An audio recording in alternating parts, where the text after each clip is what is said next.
We're going to call the regular meeting of the Education and Neighborhoods Committee to order.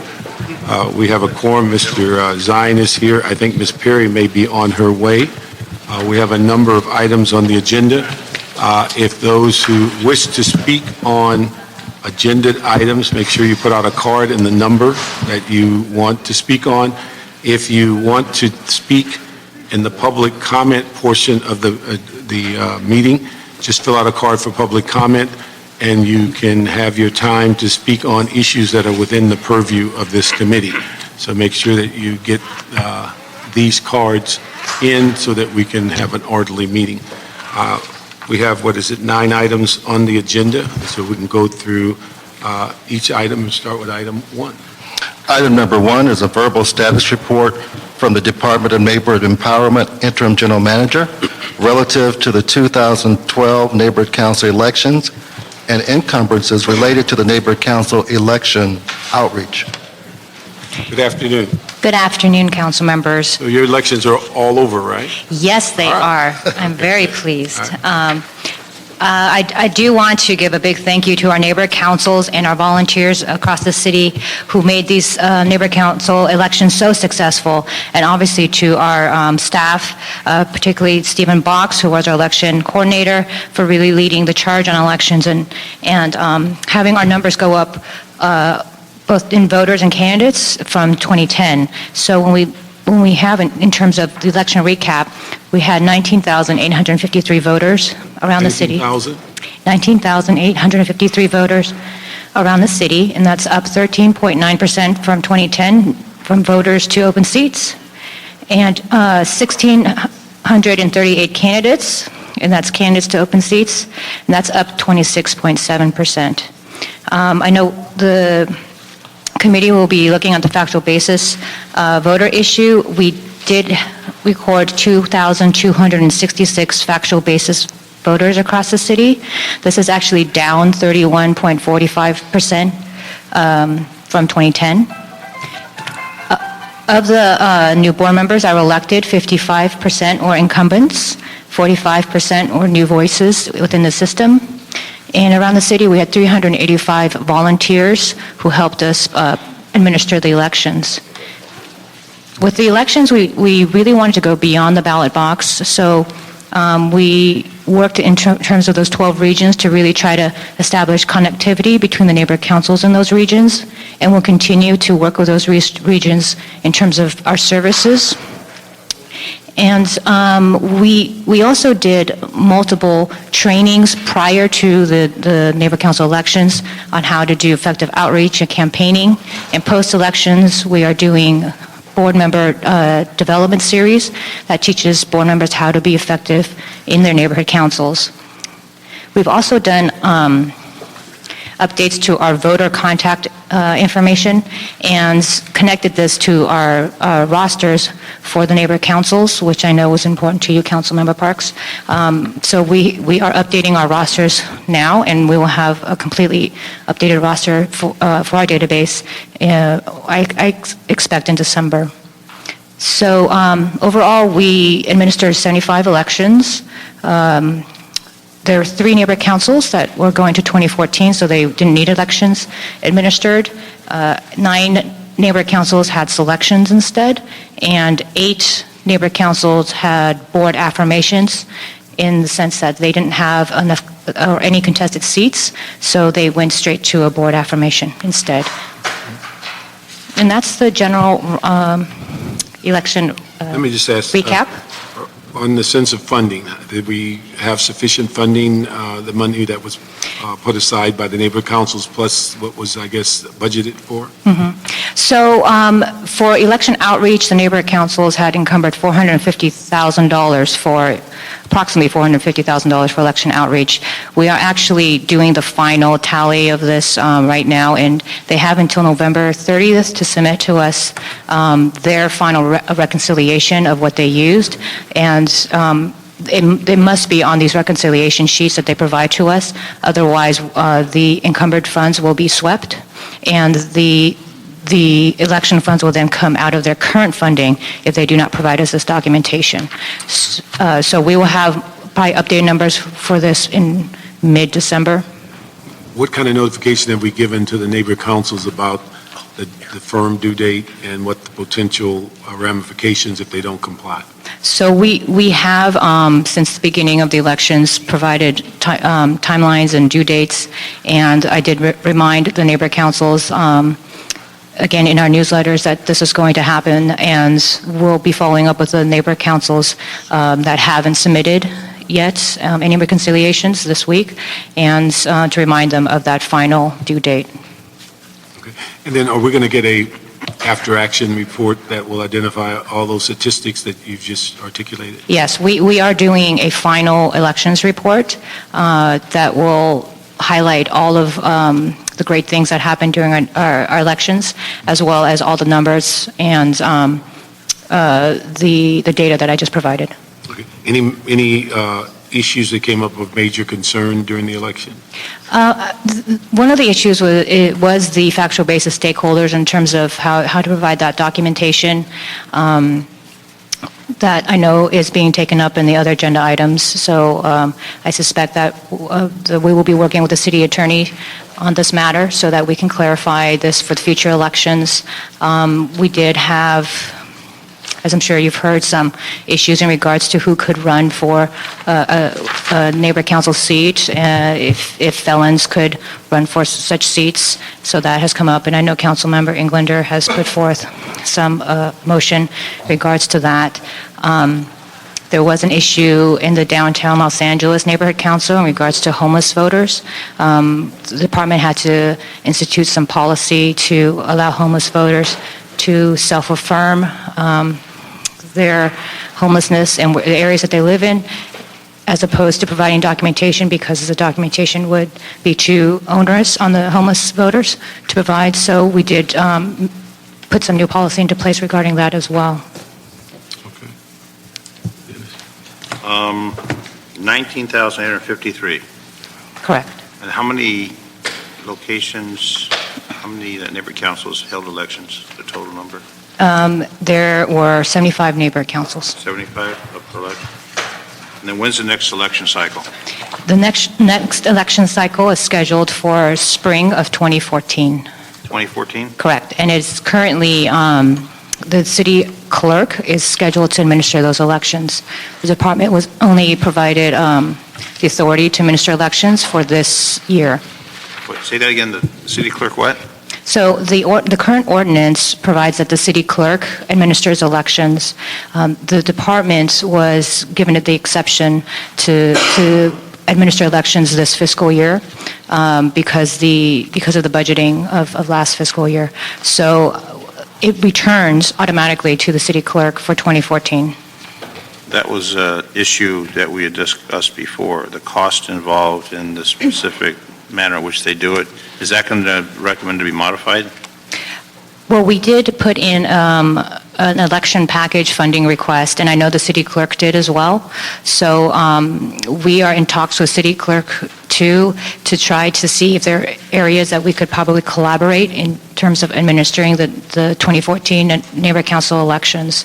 We are still exploring those options, but I think we put in pretty much around the same amount for administering the 2014 elections, which is around $680,000.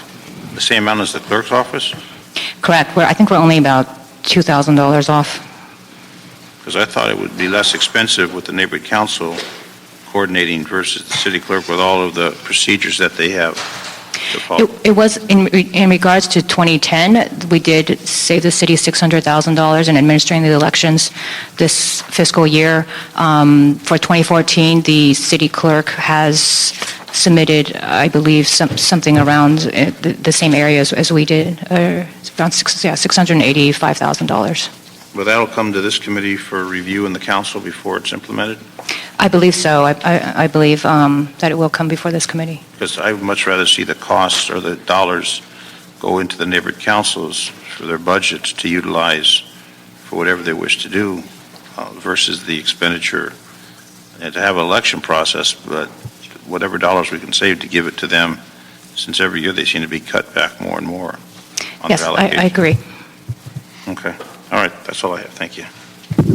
Okay. Well, could you give us an idea of when that report might be forthcoming? We're hoping to complete it in about mid-December, so at that point, we'll be forwarding it to the committee. Thank you. All right. Okay. We have 3 cards on item 1. We have Elise Smith, Ivan Spiegel, and Glenn Bailey come up at this time.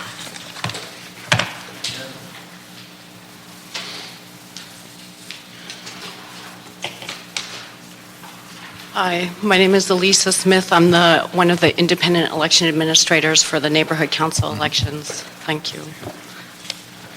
I gave you all a copy of one of the budget and outreach plans that West Hills came up with. They put a lot of effort and a lot of money into their outreach efforts, and it paid off with a healthy and convivial atmosphere for their neighborhood council elections. I thought it was important that you could see what our neighborhood councils can do given the support and the funds. They really rallied, and it was a pleasure and an honor to work for them and also to work with the team in Power LA. It was a great team that was put together by Gracie and Stephen Box. Thank you. Thank you. And let's see. And you've given a copy to Yes, Tracy on the item you've given us, item 1?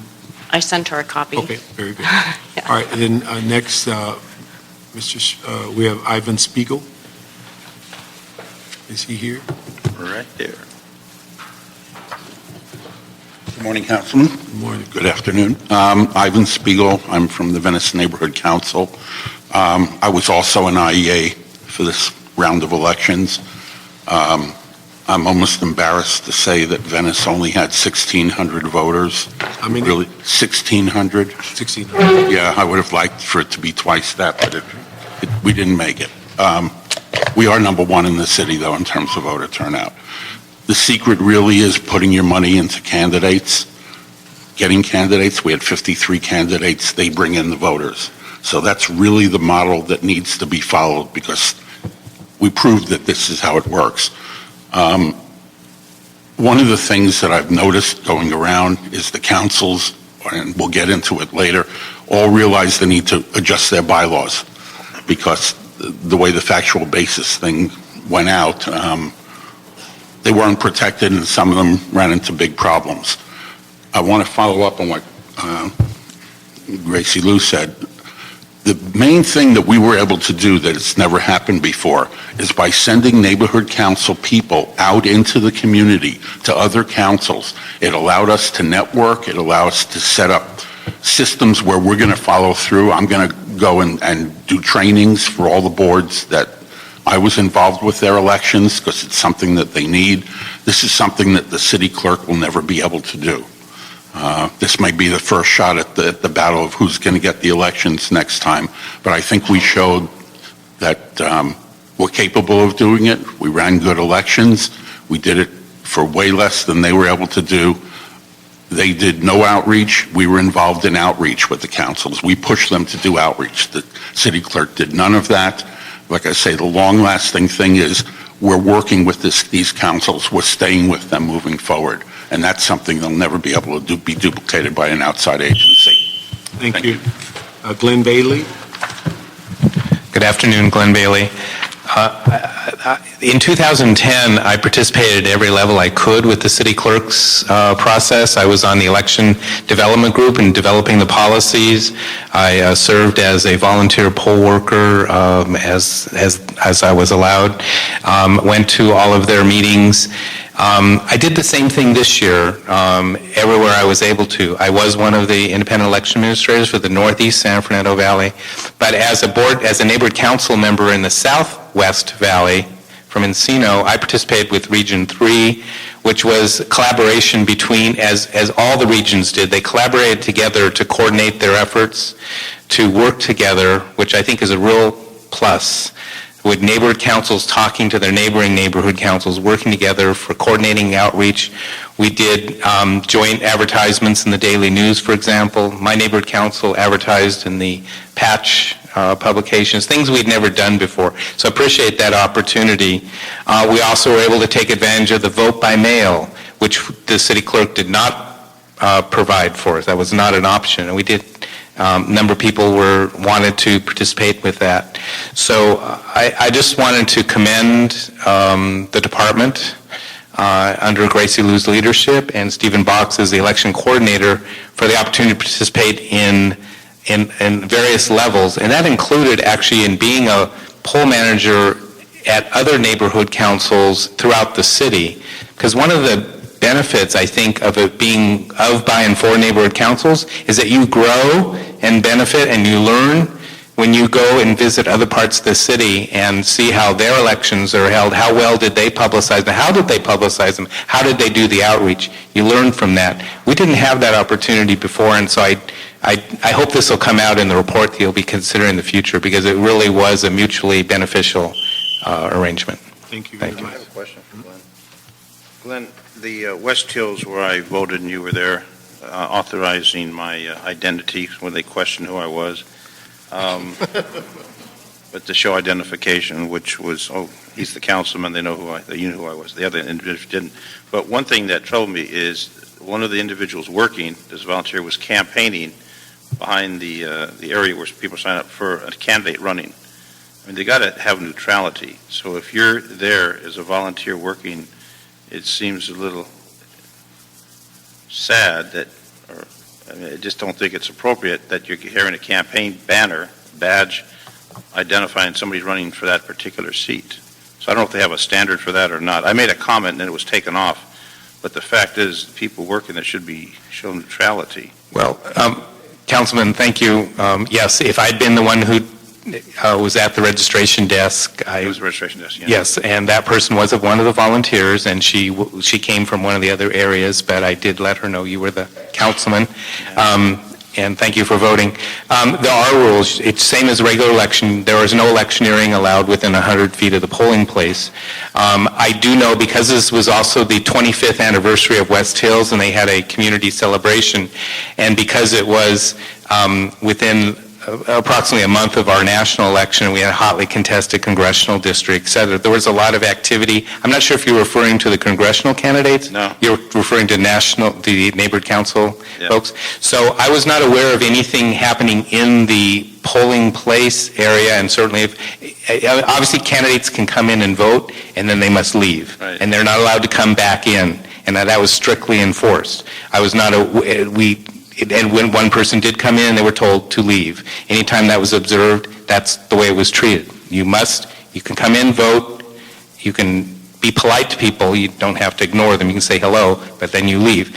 Now, outside of the polling place, there's a 100-foot radius from the entrance. No, I understand, but this was a person who was actually working that table inside the room, inside that rec center. And I made a comment, and then someone told, it was a male who had it, but I just thought it was inappropriate to show some campaign button or identification, whatever, for somebody who was running for neighborhood council. It just didn't seem appropriate. That would not be appropriate, and I was not aware that happened. I was aware that one of them was wearing a sticker for one of the congressional candidates. This was different. Okay. Because you were on the other side. This was on the side, the registration side. So anyway, just So just know that is not, that's not the policy. it's not the policy, and if it, so thank you for mentioning that, because anytime something like that was noticed or brought to my attention as the poll manager, or for anyone, that would be immediately dealt with. And in fact, people who are, no one's allowed to participate if they're a candidate or a relative of a candidate. I mean, there's a role for them, and that's the outside campaigning. But the poll workers, a number of those people were not even from West Hills. They had no connection with the actual board of the West Hills Neighborhood Council. They were there just to help out their fellow neighborhood councils. So it went smoothly. That troubled me, but that was taken care of. But I thought it was interesting that when I went to vote for the national election, they didn't ask for ID, but they did ask for ID to vote for the neighborhood council. And that's the option of each neighborhood council. You have, as a neighborhood council board, you vote whether you want to require documentation, and it could be in your bylaw. And actually, I should let Gracie answer this, but documentation requirement where you do show who you are as a person, what your affiliation is with the neighborhood council, versus self-affirmation where you just sign a form under penalty of perjury that I am a stakeholder in the neighborhood council. And we enforce the rule as each poll manager's job and all the poll workers, volunteer or otherwise, their job is to enforce what the neighborhood council voted as their policy, and it did vary neighborhood council by neighborhood council, but I'm sure Gracie can give you a better idea of how that worked.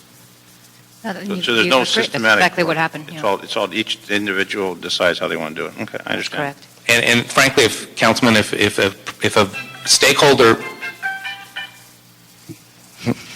Stakeholder is calling me today. if a stakeholder had a real concern about that, I did explain to them that was the decision of their neighborhood council. Right. And they could certainly bring their concern to the neighborhood council. And it goes the other way, too. Some people were concerned that people could just show up and sign a form and not show ID. Right. It goes both ways. Well, I appreciate your support and your participation. I know you've been around a long time, and you do a lot of volunteering, not only in your bicycle, but in real life. Thank you. Thank you. Thank you. Marissa Stewart? Debbie? Hi.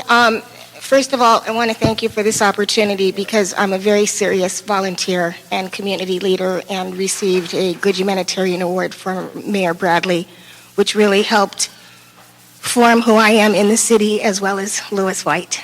And I am very, very distraught because if I just was part of an experience with Dunn. And after 20 years of doing excellent and awarded work with the city, this has been my worst experience ever.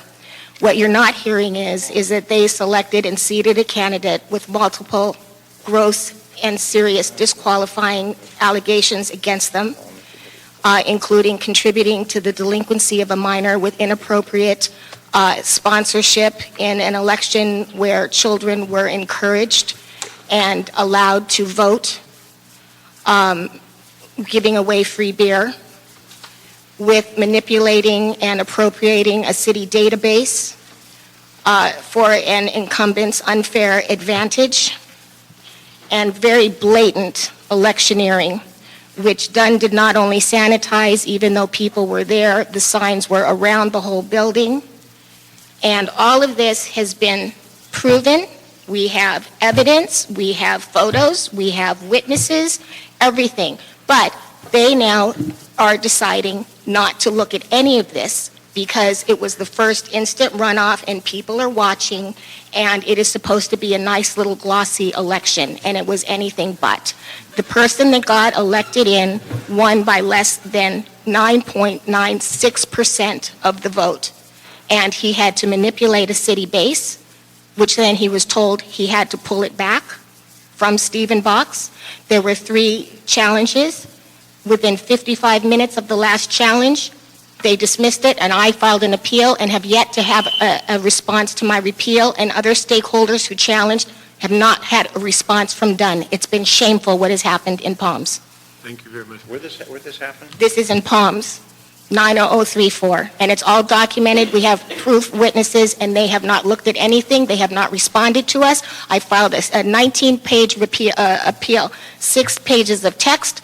I have 4 pages of supporting legal documentation supporting my appeal, and 6 pictures with everything and video. On top of that, I also have all of the children that were involved, but I didn't put them in my appeal to protect them, as I am a mother as well.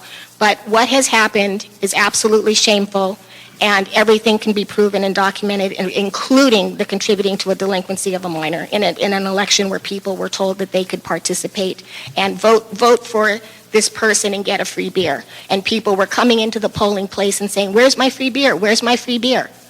And the poll site manager, who's also an attorney, told me that we had a case to go ahead and file a challenge for the electioneering because the sign was as close as that wall outside that window, and they have just ignored everything, not even a response. Thank you very much. Let me ask, Ms. Louis, are you aware of these allegations?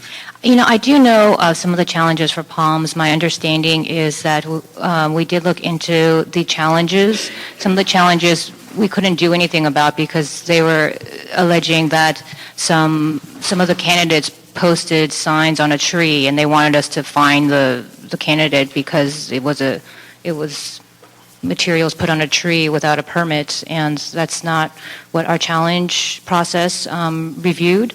And in regards to the specific lawn signs, I believe, that she's talking about, those were 100 feet outside, and anything that's 100 feet outside of the front door of the polling location is not electioneering. I don't want to go allegation by allegation. Do you have access to the report that she? I have it with me. Just a minute. Let me do something here. Do you have access to the report that she says has been submitted to your department?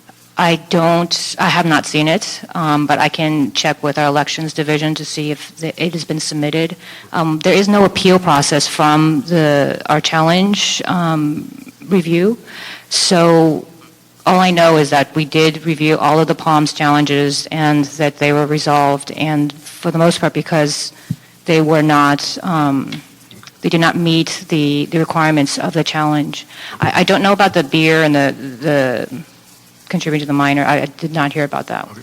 Let me ask you this. If you give the document that you say you have to the clerk. I sent it via email to Grace, to Okay, no, Joe no. Harry, Listen to me. Stephen Fox. Listen to me. Yes, If you have a copy of it, would you give it to the clerk, yes. and we'll process it through this committee and make sure you get a response. Thank you very much. Thank you. We have one other person on item 1, Jay Handel. You have the copy with you? You have the copy with you? Yes. Okay, all right. Hi, good afternoon, Jay Handel. Actually, I'm going to respond really quickly to the first allegation I heard there, which was the signs posted within 100 feet and posters within 100 feet. I was an IEA, and I was also apprised of that information, and independently, I went out with my real estate roller and checked from the actual door of where the polling place was to where these allegations were, where these things were alleged to be put up, and they were put up in those places, but they were outside of the 100 feet from the door of the polling place, not the door of the front of the Imam Center. The polling place was actually in a different area, so you go from the door of the polling place, not from the door of the front area. So that was an independent thing that I did on my own. I'm just speaking on the elections themselves. I was an IEA. I consider myself to be the SWAT manager of polls.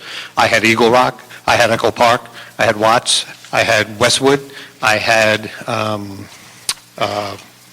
West Adams, and I will say this, to a T, all the people who are the naysayers of neighborhood councils and have done, and I have emails to show it, all praised, and in fact, Tiny Mac in Watts, who lost his election, stood up and said, I just want to say this is the first time I have full confidence in this department and the transparency of the system, and I thank you all. I have letters from the people in Westwood who continually say, let's get rid of our neighborhood council, we don't want one. I have a letter from the woman who is one of the 3 top women there who said, quote, you guys ran a great election, thank you, we have faith in the system. And I will be happy to forward those emails to you for your committee. All I want to say is, this department did one hell of a job considering the money was allocated to them about 5 minutes before the elections were supposed to start. It was done with neighborhood council people that had relationships, and it's something that I don't think any department will be able to duplicate, especially for the money that was put in. Do we need some changes? Yes. Do we need your help? Absolutely. There are things that need to be done by E&N that they don't have the authority to do, and that Bank doesn't have the authority to do. And at some point, I wish everyone would speak to the people who really worked the elections and sat down and tried to find out and figure out a better way. I became intimately involved with our city attorney on issues back and forth to make sure we were able to get things done in a proper and legal manner. And I think now's the time, showing what neighborhood council people have done for this city, stepping up to the plate. E&N can now step up to the plate and help fix our system. And the beginning of fixing that system is going to be fixing the process for Bank and the general manager to be able to make some policy to bring these elections to be an even better election process. Look at the numbers. More people, more seats, more participation, more voters, more candidates. This was the best election neighborhood councils have had in 10 years. Thank you. Thank you very much. Let me ask on this item, Recommend note and file, we don't file a verbal report? I believe we received and filed it, don't we? You see, 'cause the thing is, I'd like to just, we're going to get a written report in December that, from the department, that we don't need to take action on the verbal, and we'll hold on to this until we get the written report.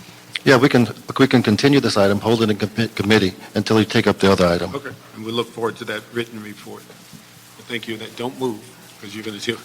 Let me just, we have one card on general public comment, so they're not listed on a specific item. Let me ask Mr. Ted Thomas to come up this time on general public comment on any issue that's under the purview of the committee.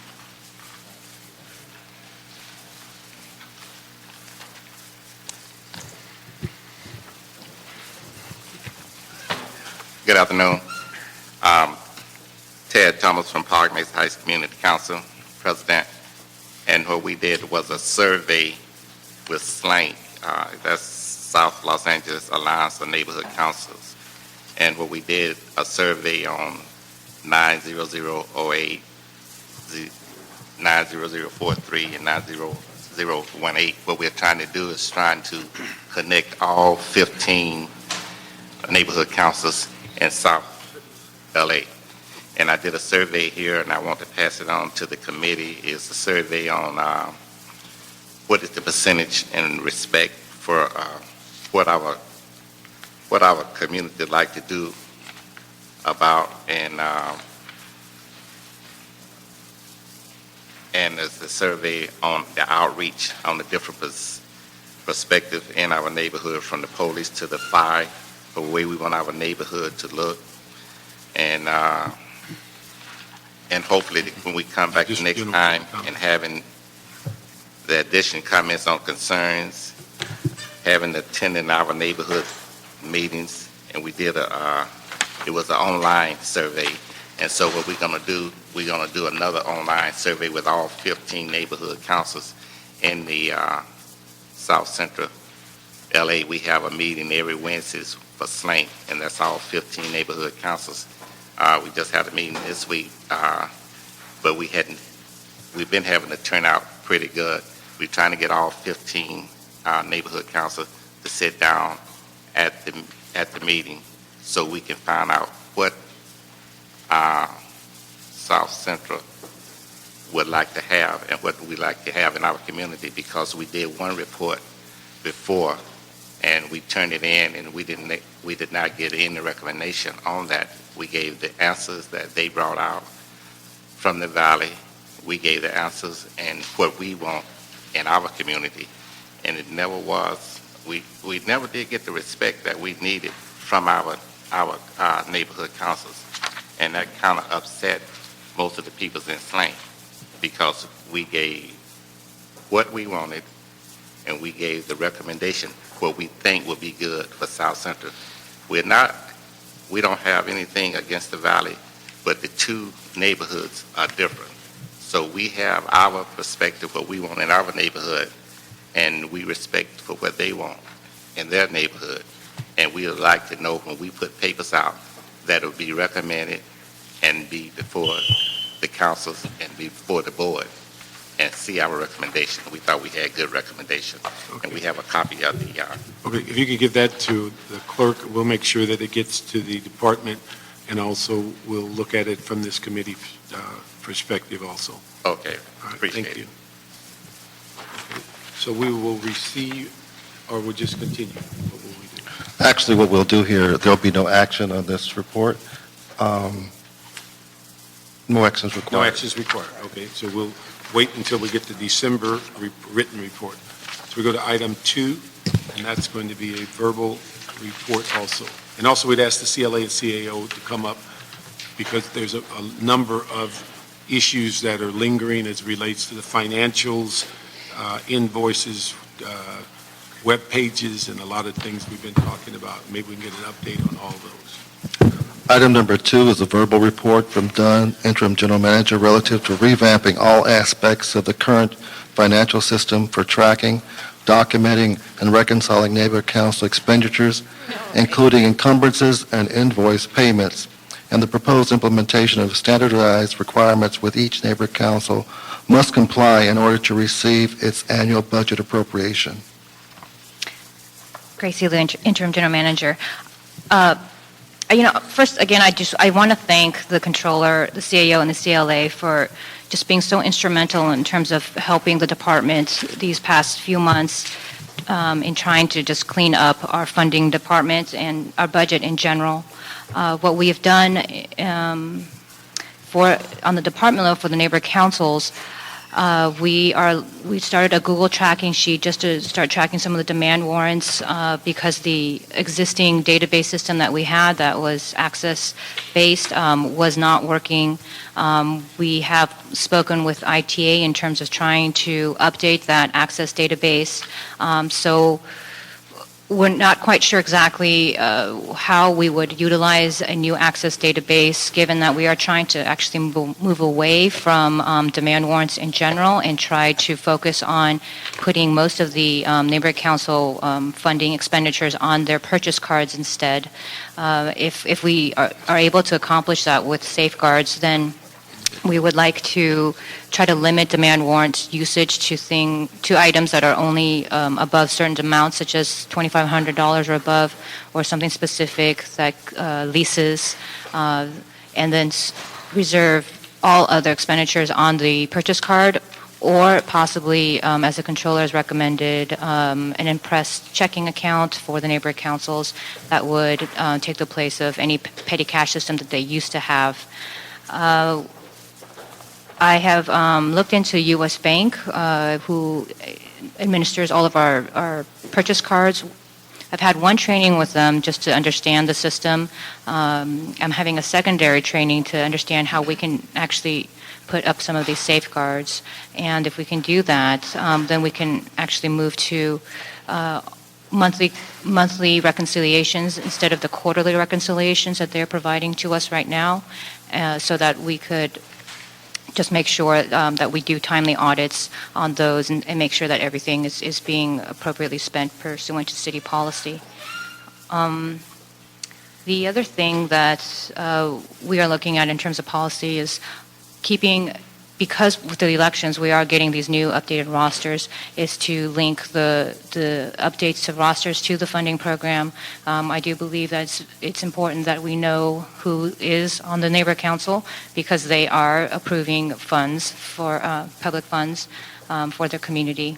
And Let me ask one question. yes. When you say rosters, are you referring to the board members or the entire neighborhood council? The board member rosters, because they're the ones who take the action to approve the funds. So we don't have a policy on that, and that's even when we've had updated rosters, they quickly became outdated because we had no policy in terms of when you had to provide us the information for new board members or any changes to your board members. I also want to thank actually Terry Sauer of the CAO's office, because she has been instrumental in bringing us some additional help that I think that will need in terms of resetting up our neighborhood council funding program and the department's budget, and how we handle our funds. She has talked Barker Khorasani back out of retirement to come and help us on a 120-day term to help us set up some basic fundamental funding programs and for the department and for the neighborhood council funding program. And that's the general update. I think that now that elections are over, we'll be able to move a little more swiftly with some of these funding changes. We've also looked in terms of, as mentioned before, with the demand warrants, we've looked at doing online submissions. We have talked to ITA about that. The program that they have would require neighborhood council treasurers to actually download a program into their computers, and I think that we would need a cloud-based system for that to be more effective. It would also cost us a little more for ITA to set that up, and I think given the fact that we're trying to get away from demand warrants, we may not want to invest those funds in that manner. So we are still looking at how we can move things to an electronic platform, but as not necessarily cheaply, but as cost saving costs wherever we can in terms of the $120,000 that we had reserved for an electronic platform. Paul Smith, CLA. I think since we began these discussions, one of the singular things that has taken place is the opportunity to utilize Mr. Corsani to begin to take a hard look at the funding program, the finances within Dunn. I mean, Dunn has opened its books, it's embraced the idea. I think the controller is happy with it. I know we are happy with it. This is a 120-day contract. Have a real pro come in and take a look at the city processes that need to be adhered to by Dunn, and in a timely way. They must fit in with all the requirements. These requirements are not now being met by Dunn. There are some gaps in their information.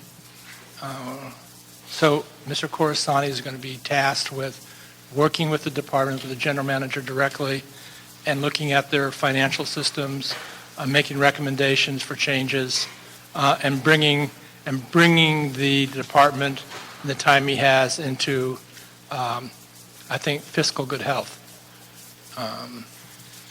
This plays into all the other aspects of what you've been looking at. The e-platform, the funds available for that. Do we get bigger bang for our buck using the funds for the e-platform to provide the general manager with additional accounting staff, auditing staff? This will provide the CAO and the controller with the bedrock information necessary to really do the budgeting and the budget exercises necessary to give you guys the information that you really need about where this program is. And this is a good thing. And I think the department is to be congratulated for embracing the idea that they bring someone from the outside in to take a look at the operations. The other stuff we're moving on. There are the website, I think, is still being examined by ITA, and it's on their books to be implemented. I think Delilah has looked at using some form of Gmail and other systems to help individual NCs with their communication efforts.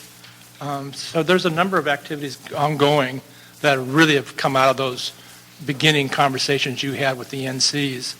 And the NCs will also, too, have been embraced this, too. So I think we're making progress. Let me just ask one question. Is that with the turnover in the elections, how quickly are we going to be able to put the names and emails on the webpage so people will know who are currently the board members? We are working on that right now. We're working on it through the elections, but our staffing was so tight for elections that we really need to focus on finishing it up the next, I would say, 4 weeks. So by mid-December, we expect to have fully updated rosters.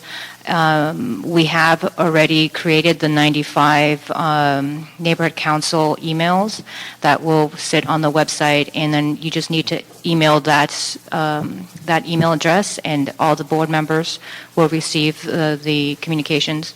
In addition, ITA, who had originally told us that it would take 9 months for them to look at our website, they actually have contacted us already, taken a look at the website, and we're in talks with them right now to see how we can transfer the website that we created for outreach for elections into the ITA system. Delilah Pucha, CAO. Council members, since we last spoke, I think some of the discussion was in part on the neighborhood council funding process administered by the department, certain policies when it came to encumbrances, expenditures, use of demand warrants.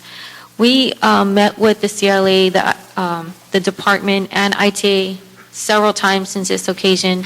ITA and the CAO did go over to Dunn and make some revisions to their existing database, but upon review of the database, it was evident that it would be a temporary fix and they needed something current, and it didn't seem to do the job that I had envisioned. It doesn't track the funding clear and concise for each year. It's almost a totality from the inception to now.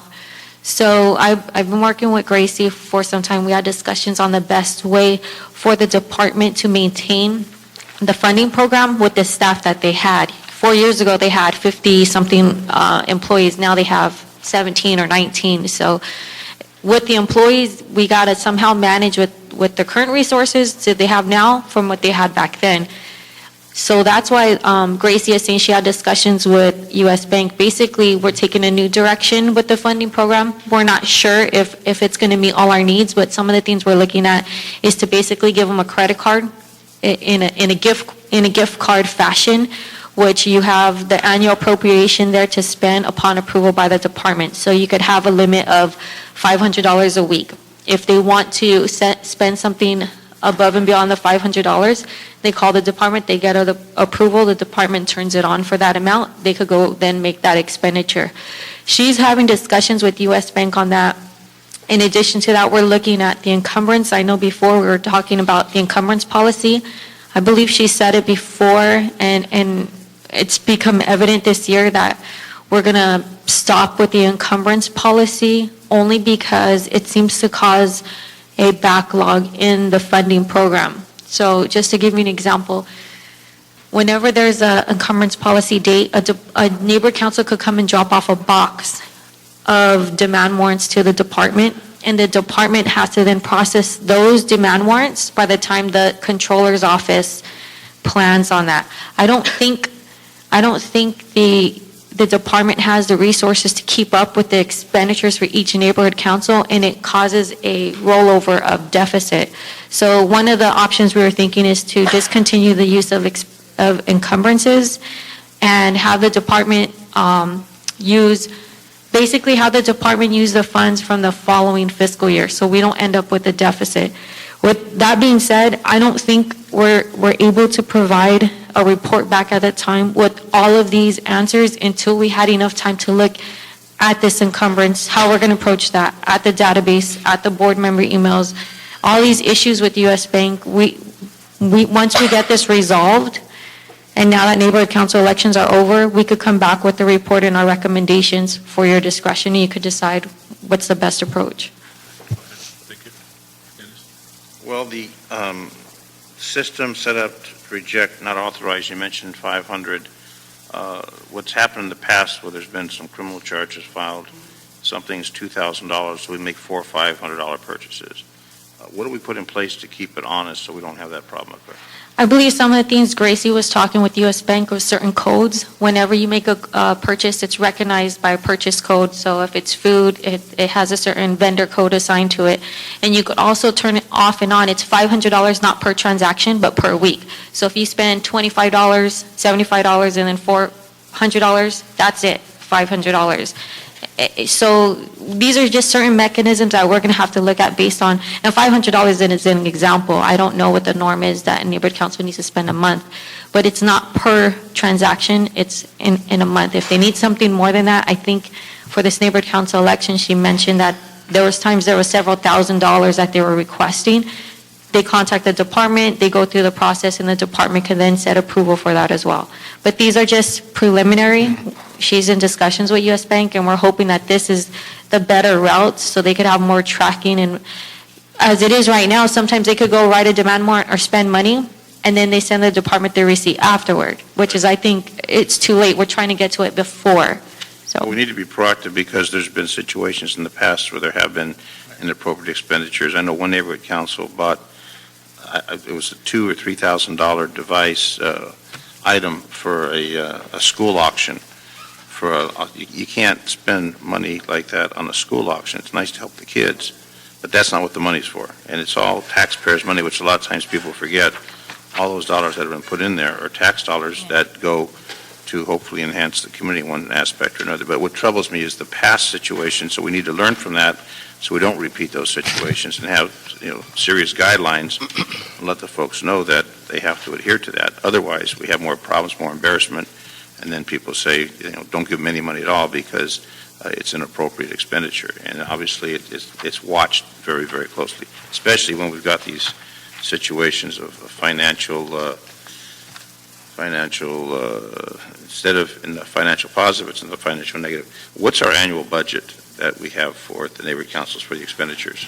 Right now, each neighborhood council gets 37,000. 37, because it Yes. started at 50 and then every year it whittled down. Yes, Now it's down to 37. yes. Depending on if it's a new neighborhood council, it gets prorated by the quarter they get entered. But every neighborhood council should get 37 per year. And if someone mentioned deficit, if it's deficit, in other words, this is how much you've got, and you can't spend more than that. There's no deficit spending, like the federal government just said 16 trillion, 17 trillion. What we're trying to do with the card that we're looking at with U.S. Bank is like a gift card. So once you hit 37,000, you run out of money. So, Now, are they charging us for that card, or is that going to be additional cost to come out? I'll let Gracie talk about, I know right now they already have a P card and then the rest of the money is separated, but she's been in discussions with U.S. Bank to see how we could cater it to our needs. So I'll let her talk on that. Right, so what Delilah was talking about in terms of a gift card, that's still being explored. I am trying to see if I can put it onto the existing purchase card as opposed to a gift card, because a gift card wouldn't necessarily allow us, it'd be harder to do like certain amounts for the demand warrants as well. So if everything was on that P card, and it doesn't take into consideration some of the impressed accounts that we're looking for as well. So perhaps like a certain amount is put on a gift card if we decide to go that route. And there's some other amounts that are reserved for the other types of accounts. But are they charging us a fee for this service? Well, that's what I'm trying to discern whether or not I'm sure that there would be some type of fee, and so we would have to consider, if that's going to be the case, then the purchase card, we may have to stay with the purchase card in some kind of altered impressed accounts. And then are there other institutions that we're opening up to see a competitive process? Yeah, that would be one of the, if it turns out that we could use this type of system and there are other vendors, and yeah, we would try to see if we could find the best for our money at that point. Because we will put money in there that they will be able to draw interest on from someone, and then as the expenditures go out, so they can make money at the same time. But what troubles me sometimes is the charge that they have. Right. Or the interest rate, 11%, which is absolutely ridiculous. Right. We need to be very competitive in that, and I'm sure if we went out to the market with all the different institutions, someone's going to say this is money that we're going to be able to receive and then dole out as the expenditures. But we're going to put money in that pot, in that major pot, to sustain it, which is a competitive process for the institutions to come by and bid. This is what we'll do, this is what we'll do. And then maybe there's some noble institutions that want to just help the city out. No, I think that's a good point, Councilmember, and we will look into that. Okay, thank you. Thank you. Okay. Before we accept this item, Mr. Handel, you want to speak on item 2?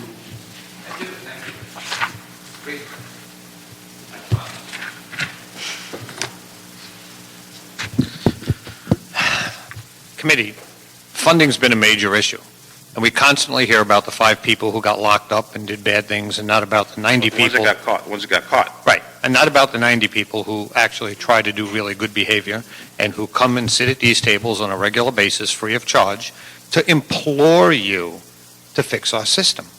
Bank passed a policy a while back that said every neighborhood council needs to submit a monthly report that's been voted on by the board with minutes approved attached and send it downtown and let them know that the board is responsible for everything that's been spent.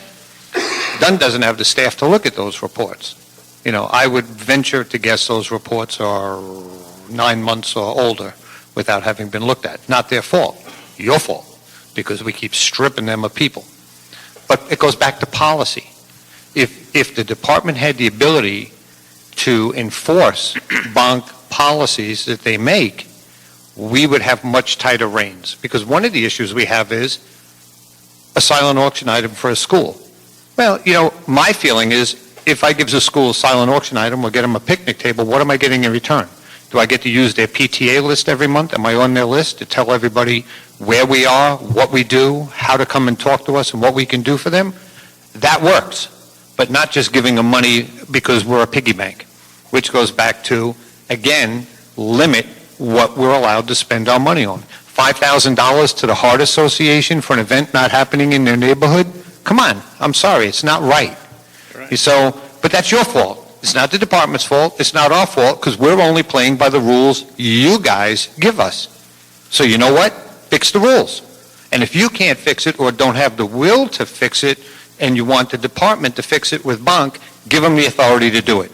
But please, we have a group of things you guys need to fix, and you need to fix it now, not when Councilman Parks is no longer chair, and it was Krikorian, he's no longer chair, and the next guy's there, and he's no longer chair. Do it. Fix our system. Listen to us and help us. Well, let me Thank you. say this. When this was established through the Charter Commission, there was no appropriation for any funding. Neighborhood councils were not funded, and Mr. Hahn, who was the mayor, decided to start with $50,000, and then people said, well, we have a budget that was substantial, and as the years have gone by, the last 10 years, that budget's gotten leaner and leaner, and I know the neighborhood councils in my district say, you know, this is the money that you owe us. I says, well, we don't owe you that money. This was established, and it's gone on as a tradition, but the fact of it is, the neighborhood councils and the charter, there was never an appropriation that was earmarked. It was basically, we've got money, let's do it. So now it's to the point, funding done, and the dollars it costs to fund done. We've had a turnover of general managers, we've had a turnover of personnel, and it's not an easy task. But what I always compare it to is the Sherman Oaks Homeowners Association, the other homeowners associations that don't receive any funding.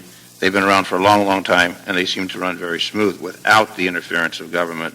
They don't have the Brown Act, they don't have anything, and they seem to run nice and smooth, and they have their point across. So when it comes to the funding, that's an issue that has obviously taken over a lot of the focus.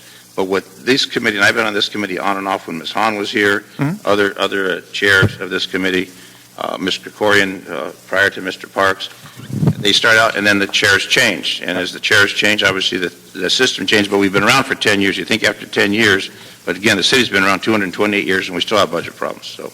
But that's absolutely my point, Mr. Council Member, is that we continue to change chairs and change direction, but we never fix the problem. I hear What you. happened 10 years ago is absolutely true, happened 10 years ago. Yeah. But I can't drive my car looking in the rearview mirror because I'm going to get killed in a head-on collision.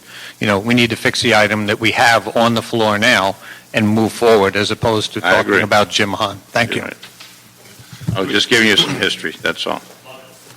Let me just say, one of the things I'd like to do is we're going to just hold on to this item and have a periodic verbal update as we're resolving this issue and the other issues dealing with the webpage and things of that nature. But give me some idea of when we think we'll have something concrete to be proposing. You know, I may be able to give you a better sense of it next month because I'm going to be meeting with U.S. Bank, and if we do have to go to other vendors to check prices and whatnot, as Councilmember Zine suggested, then that might take some more time. All right. If we'll continue this for our next meeting, so we're going to have a verbal report. The other thing I want to make sure that, as we've talked about this in the past, is that understanding the shortfall in the number of personnel that you have, I'm still interested in the system that puts the weight of this system on the neighborhood councils and the Dunn being in a review capacity, as opposed to Dunn having the responsibility to do everything, and then the backlog occurs and you know you can't get it done because you don't have the personnel. So the key is they either do it right or you reject it. They don't get the funding unless they do it right. Those are things that have to be put in place, and I think we'll get a far different response. Yes. Okay. Thank So you. we'll hold this to the next verbal report. Next item is item 3. Item number 3 is a motion, Weezer Parks, relative to instructing and requesting, as appropriate, done in the city attorney with input from the Board of Neighborhood Commissioners to report back in 90 days on the current policy and to look at potential policy changes whereby neighborhood councils might exercise their right under the neighborhood council system to petition the commission for subdivision or to otherwise adjust their boundaries in order to increase or reduce their size for purpose of better representation. Okay. I got 3 cards on comments on this item. Joseph, is it Rizzo? Glenn Bailey? and Eric Martell.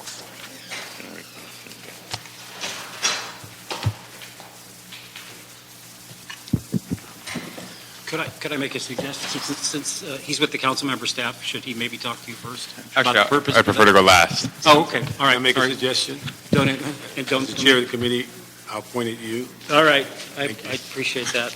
My name is Joseph Reiser. I was involved in getting this forward to you in some form, and I have a personal interest in it, but I also have a much larger interest, and I hope that's what you'll focus on as you take a look at it, the concept of subdivision, and not look at it as a situation that involves one or two communities, or there could be a fear factor down the line. And hopefully you'll see this is not an issue about size, because neighborhood councils are not about, effectiveness is not about size, and that's what the reduction aspect of this deals with, effectiveness. Large neighborhood councils can be ineffective, they can be effective. Same thing with small neighborhood councils. But this is about being more effective and allowing neighborhood councils at the grassroots to determine how they're going to be configured. Number two, the big issue always comes up about money. As Councilmember Zine pointed out, this is not about money. Obviously, it's going to be a factor, but remember that neighborhood councils don't have to take city money, and they don't have to take all the city money. And one of the smallest neighborhood councils in the city practically funded the first set of 2008 elections, because in 5 years of receiving $250,000, $50,000 a year, they had $200,000 in rollovers that the city took back for the elections. So it's really more about neighborhood councils being able to speak and represent themselves in the way that's best for them. And then finally, you will probably at some point hear about the Board of Neighborhood Commissioners policy that deals with subdivision, and you may even be told that it presents limitations on subdivision, but it's really, a fair reading of that document will tell you that it is about making sure that nothing is orphaned, and that's covered in the motion that comes from Councilmember Huizar and his staff. Help create a policy that allows for subdivision without decertification, without creating orphaned areas. No one wants to be orphaned. We all want to be represented for long term. So that's what I hope you'll see, as opposed to one situation, one rancorous council, whatever you may have heard behind the scenes. It's about a policy that guarantees a right, or that allows a right that's guaranteed in the charter to be exercised and not continuously deferred year after year after year. Thank you very much. Mr. Bailey? Good afternoon again. Glenn Bailey. I just wanted to comment on one small aspect of this motion that I just want a bit of concern, the part about to otherwise adjust their boundaries. And the reason I wanted to bring that to your attention is that the Northridge East Neighborhood Council is looking to include adjacent city facilities that are along its boundaries. One is the Northridge Branch Library, which is it's on Darby and Nordhoff, and just south of its boundaries, which is north of Nordhoff. And the other is the Fire Station 87, which is on the east side of Balboa, just to the west, just to the east of their Balboa boundary. And so when this motion talks about adjusting boundaries, the intention here is not to increase the number of stakeholders. It's just to be able to better be able to interface with city facilities such as these two, and frankly also, so if they wanted to have a meeting at these facilities, both of them do have meeting rooms, and most public libraries do, many fire stations do, that they would be able to do that. So I just want to make sure as this motion progresses through this committee and the process, there would be no, if anything, maybe if there's any way of improving the process by which neighborhood councils could make minor adjustments for such requests. And I've given you two examples. I know that others may have looked at, say, city parkland, where theoretically there's no one living there, but in terms of actual legal residents, so that it wouldn't affect again their population. So if you'd keep that in mind as this, or perhaps if the councilman's representative speaks to it, that would be my concern. Thank you. Good afternoon, Eric Martel from the Office of Councilmember Jose Huizar. I believe the two gentlemen spoke about item 4, and I'm going to discuss the stakeholder factual-based definition. We submitted the. You want 3 or 4? I thought we were on item 3. We haven't gotten the 4. We're on 3 now. I know. The gentlemen were speaking about item 4. Oh, yeah. About the subdivision, yeah. We're very fluid here. Item 3, we submitted this motion, and thank you, Councilmember Parks, for seconding the motion, is that we had an incident at the Eagle Rock Neighborhood Council where we had a concern of what the actual factual-based stakeholders positioned, the officers that were running, and also the actual residents and stakeholders that were voting. This came out of concern not only through the Eagle Rock Neighborhood Council, but also through the Northeast that we represent in other various neighborhood councils. From what we understand, there was an actually bond commission submitted an advisory policy back in 2010, 2011, in suggesting of how many factual-based board positions should be implemented through the charter. I believe it's still pending in this committee. Also, the Bond Commission heard the item yesterday and also 2 weeks ago, and they've tabled the item for another 2 weeks, and we'll be hearing it on December 4th. The department is actually going to go through a comprehensive plan review in terms of how to look at this issue. So we just advise that this item be continued and that the CLA and the CAO and the Bond Commission and also the department work with our office in terms of how we can define the factual-based stakeholders board positions and also the voting aspect as well. Now, you're talking on 4 on the factual base. On 3, we're talking about boundaries. 3 is the stakeholder bases and 4 is the boundaries. And now, do you want me to speak on item 4 too? Okay, I'm just saying, so we're going to make a judgment on 3 and then we're going to get to 4. Yeah. Okay. Correct. All right. Let me ask, Gracie, you need any more input from the comments that were made today? No, I don't expect that. I think during when we do this process, we will be getting more neighbor council input, particularly when we revise the plan with the commissioners. So I believe that we will be taking their input at that point as well. Let me ask one thing, Eric. When you mentioned that something was approved by the commission? It wasn't approved. It was actually submitted to. It's submitted. What was that specific item? Actually, the general manager can speak more in detail to the advisory policy that was submitted about 2 years ago, a year and a half ago. Regarding factual basis? Yes. Yes. They did put a policy together where they recommended to neighborhood councils that they take a look at their board structure and that they limit the factual basis stakeholder to 10%, at least one person, but at most 10% of the total board number. All right. Let me just, on item 3, if we hold this in committee and if we can ask you to get with the department and come back with an appropriate date of when they're prepared to respond to item 3.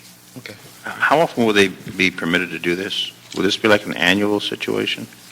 I'm sorry. They want to adjust these boundaries, it'll be like annual? I mean, otherwise it opens the door, you could be doing it Yeah, that's monthly. an interesting question, Councilmember Zine. I think we haven't looked into that. It would likely only be once in regards to process, just because the department has limited changes to their bylaws to about, we only open it about once a year right now because of workload issues. We have to kind of shift our focus at times.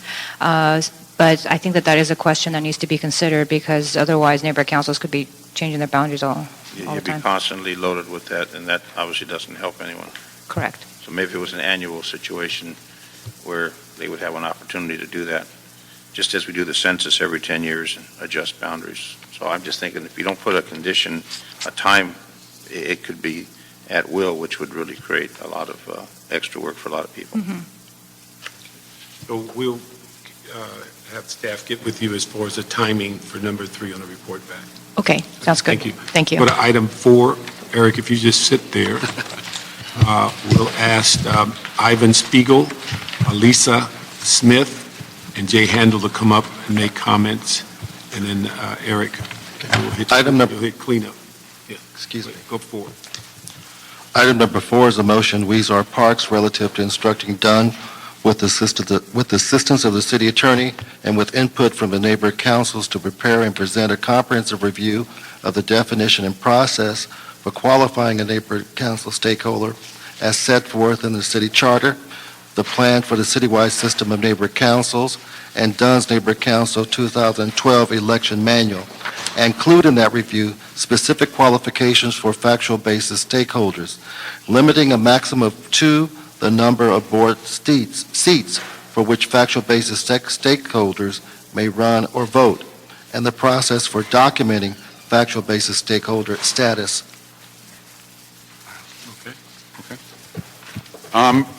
This has been floating around for a while. For the mic. I'm sorry. Name. Hello. This has been floating around for a while. Oh, give your name. Oh, I'm sorry, Ivan Spiegel from Venice. There was a problem with it originally. In Venice, we had a big problem because it would have, if we hadn't limited the number of seats, it would have allowed everybody that comes to Venice Beach to be a stakeholder in our neighborhood council. And that would talk about 16 million visitors a year, so we wouldn't really have a neighborhood council. We limited it to one seat, and I have to tell you, we've gotten two great people. One is just leaving our board. We have another one coming in who was the principal of Venice High School for 10 years, but no longer lives in Venice, and we're very excited to welcome him onto the board. But it has to be limited somehow. I'm now going to speak for Linda Lux, who's our president and a bond commissioner, because she couldn't make it today. Bonk passed a policy last year. It was a recommendation to go to the councils, a limit of a minimum of one seat, a maximum of 10% of your board. What Councilman Weezer is suggesting is maximum of 2 seats, and that's just fine, as long as there's something that prevents factual basis stakeholders from becoming the majority of your board and taking over, because you're allowing special interests to come in then. So we would like very much for Bonk's policy, or Linda would like Bonk's policy to be implemented, because we think that will solve this entire problem. Thank you. Thank you. Hi, Elisa Smith, Independent Election Administrator for the Neighborhood Council elections. I am here primarily to tell you, yes, move forward on this motion, direct the department to work on this with the neighborhood councils. The challenge for this policy, I think, is that being a stakeholder is a feeling, and how to document that and transfer that into policy is something that needs to be thoughtfully constructed. I myself was served on the Glassell Park Neighborhood Council from 2001 to 2006 when I was defeated by a bevy of factual-based stakeholders who came in and voted for the opposition, which was being supported by a land use person. So then imagine my surprise when serving for the elections, I realized that the beauty of less restrictive guidelines was actually embracing the purpose and intent of democracy. As poll manager of Boyle Heights, I was there when Weezer was casting his vote, and it was great. There were so many people there that usually don't have an opportunity to vote in any manner whatsoever, and they were there voting and feeling privileged, that they deserve to feel privileged to participate in this system. I also wanted to point out that the Eagle Rock Neighborhood Council challenges, none of them were actually about the results. The people who ended up going to vote must have paid attention at some point and took some thought and care, even though maybe they were there initially for the wrong reason, but eventually ended up voting for people who they thought would serve best on the neighborhood council, and that there were no challenges for the actual results of that election. Thank you. Thank you. Before you get started, Jay, let me ask Mr. Reiser to come up. Joseph? Jay Handel. I was the poll manager at Eagle Rock. That's the problem, Jay. Okay, exactly. Having 2 code 3s, it was quite an issue. And they weren't there to vote for the people they thought were the best people to run. They were there because they had a sheet of paper in front of them with a slate that had a $40 gift certificate for all the weed you could smoke for $40. No different than Westwood giving out 30% off for 800-degree pizza, and no different than Palms, come get a free beer if you voted down the block. Everyone was giving away something. I challenge you to finish your campaign and not have a party somewhere and invite all the people who voted for you to come and enjoy some food and imbibe in a little alcoholic spirits. But having said that, let's talk about factual basis in general. On June 7th, 2011, Bonk passed a policy 5-0. Here it is. It's very clear. Again, we go back to the same thing I've said now in 3 different times today. If they're impotent.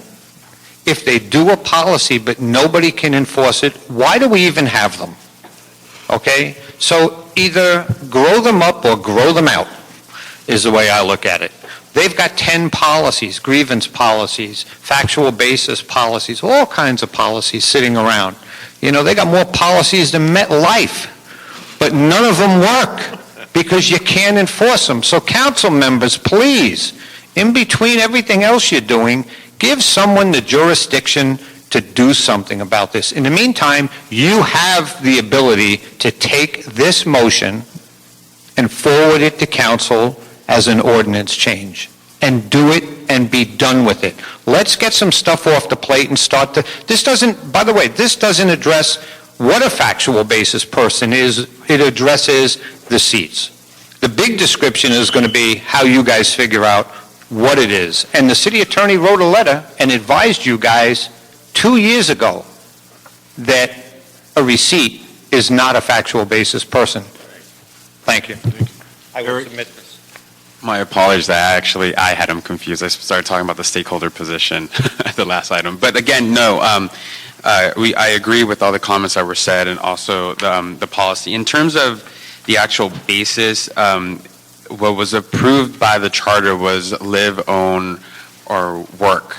Live, own, or work in, live, work, or own property in the certified neighborhood council. And I think throughout the years that are the evolving, the growing pains, the definition has gotten loosened.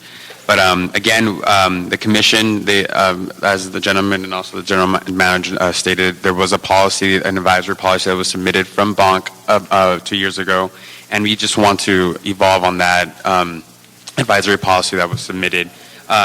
We know it's a work in progress. Again, the commission yesterday heard it. They plan to do a comprehensive plan review that would last about 6 months.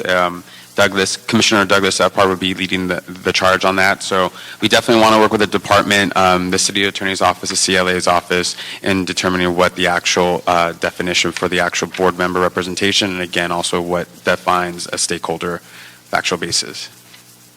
Thank you. Thank you. All right. What we're going to do, we'll get one more. Glenn Bailey on 4. Pardon? Oh, did I miss? Wait, I'm sorry. It's okay. I was out of order. I am a factual basis stakeholder. I ran as a factual basis stakeholder in my neighborhood council this time, and so I'm not opposed to it. I'm simply opposed to the loosey-goosey way in which it is undefined, not defined.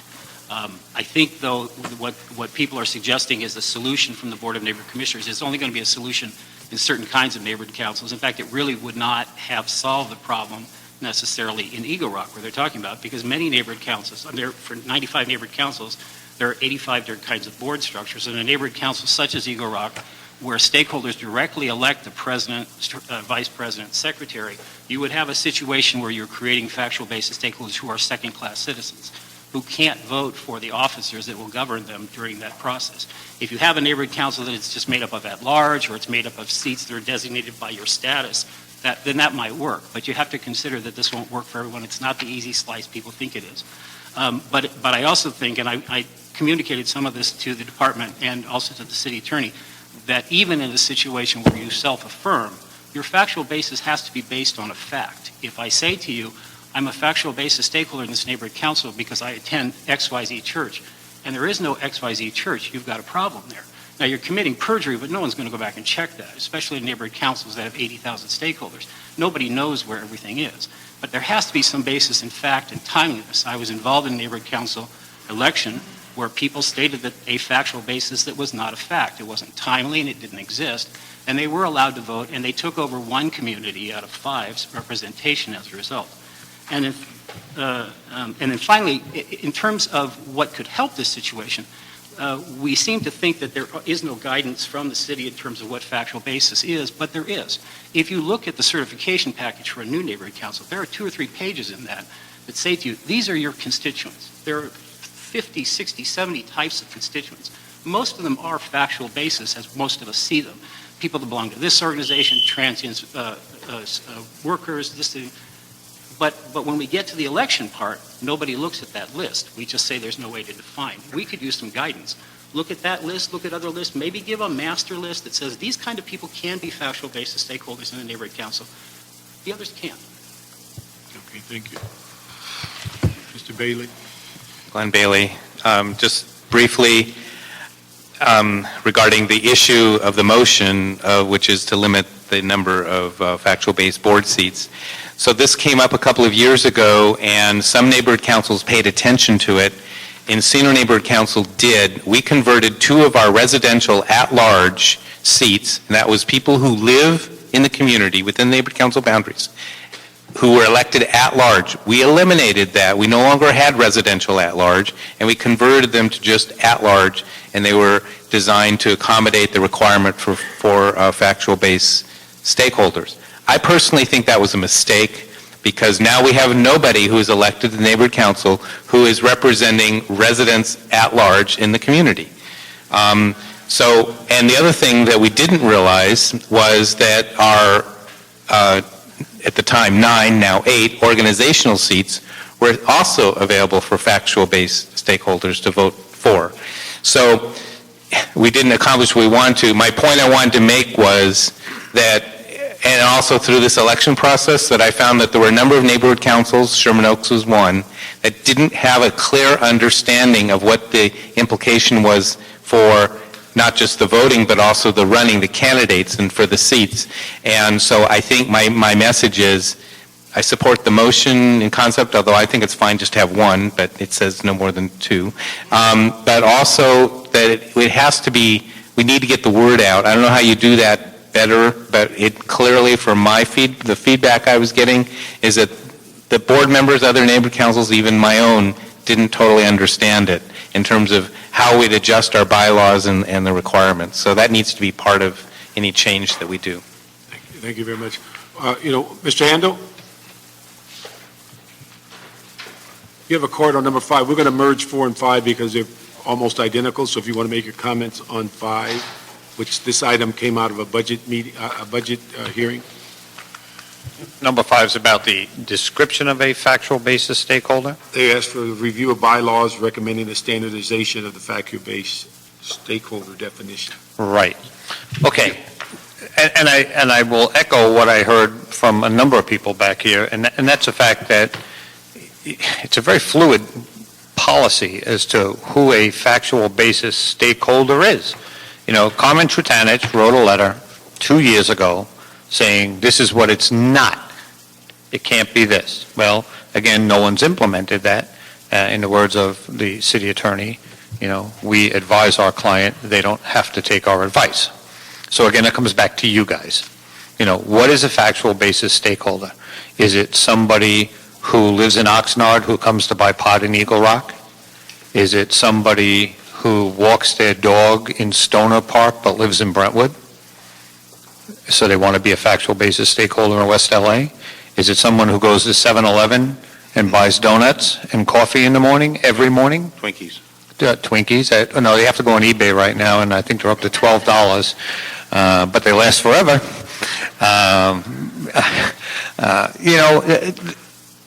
There really should be a panel put together, and I'm big on citizenry panels to work with groups. Maybe a little blue ribbon committee to sit down and discuss and come up with something to give to you guys from the public end user. Hey guys, this is what we think a good policy is. We have a budget advocate committee, which I chair again, moving forward this year, and we've done some, I believe, extremely good work, or at least the IG seems to think so. I think you could have the same kind of thing from people around the city who could advise you better than sitting here getting 2 minutes from 5 people and everyone's saying, all right, let's book it on for next month and we'll talk about it again and again and again and again and again. So, you might want to consider, getting a group of people together formally to sit down and write a policy to give you, to recommend to move forward. Thank you. Thank you. We're going to have item 4 and 5 merged into one report back. We asked Dunn, along with the city attorney, CLA-CAO, to refine that procedure and that definition and bring back a report, also to outreach to the different neighborhood council congresses and groups so that you can get their input before finalizing. So we'll look at 4 and 5, and we'll hold that in committee until we get that report. Okay. Next item, 6. Item number 6 is adopted budget recommendation relative to requesting the Los Angeles City Ethics Commission, with assistance of the city attorney, to review the feasibility of charging the Los Angeles Unified School District for its share of compliance activities performed by the Ethics Commission, pursuant to adoption of the mayor's 2012-13 budget on May 21st, 2012. Okay. Can we have this representative from Ethics and also the city attorney and city clerk and the CAO come up?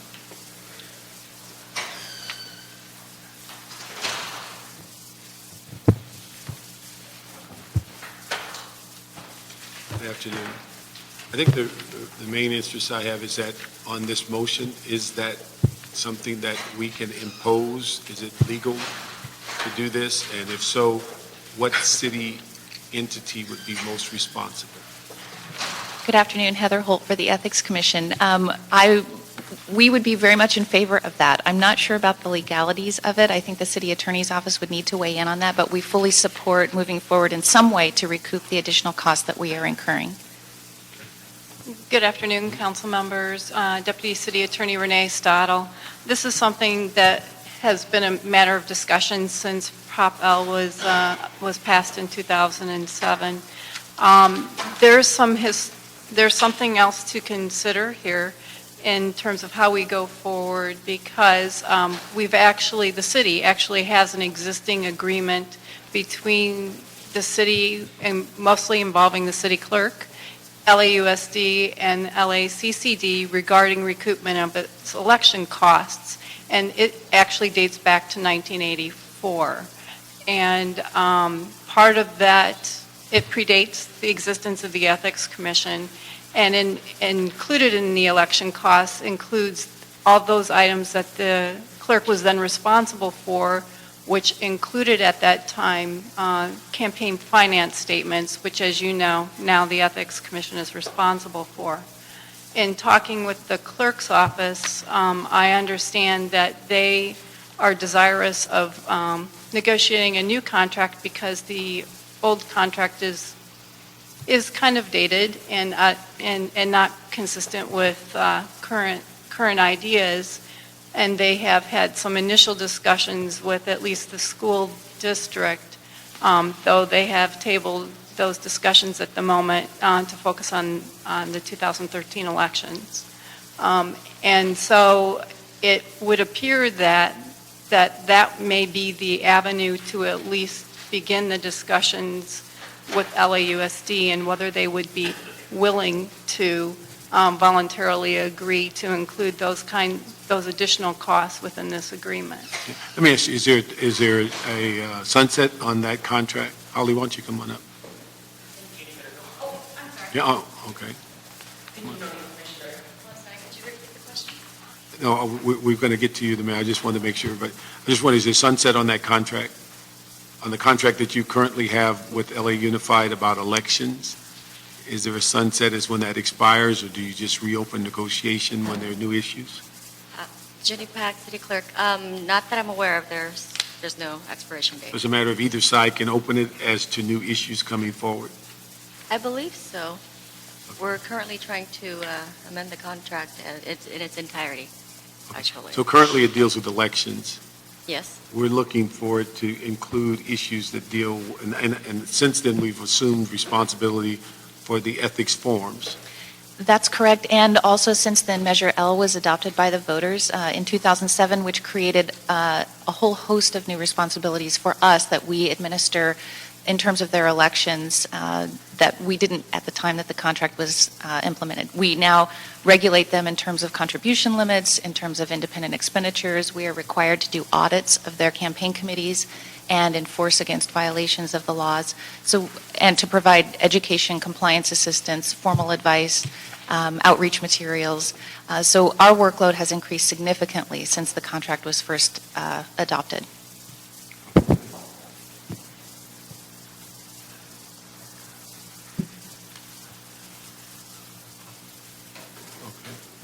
Oh, you had something? Well, I just wanted to make sure you guys were aware that it would be 2015 before we could amend the contract to include these changes. We need to do a major overhaul, and we have many issues that we need to address, but it's too late for the 2013 cycle. Okay, now what's the magic about 2015? That's the next election. I mean, but as far as getting the new contract?